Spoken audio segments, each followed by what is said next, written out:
How to hide secure folder on Samsung.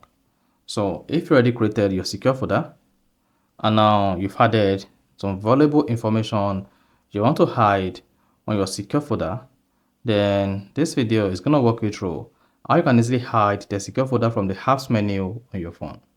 So if at the end of this you found this offer informative, please don't forget to like and then subscribe.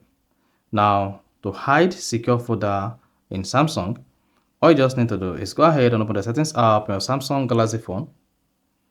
On the settings page, scroll down, keep scrolling until you get to security and privacy, and then click on that. Now, once you selected security and privacy, scroll down the page, locate more security settings and click on that. Once you selected more security settings, go ahead and then click on secure folder. Here, confirm your secure folder PIN, pattern or password or use of fingerprint. Then to hide the secure folder from the apps menu or app screen, scroll down and locate add secure folder to app screen and then disable it.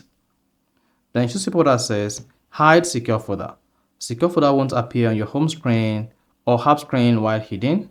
Just go ahead and click on hide. Once you tap hide, then you'll see the secure folder removed from the home screen. Then the secure folder will be removed from the home screen as well as the apps menu. You see that? So that is basically how to hide secure folder on Samsung. So if you found this offer informative, please don't forget to like and then subscribe.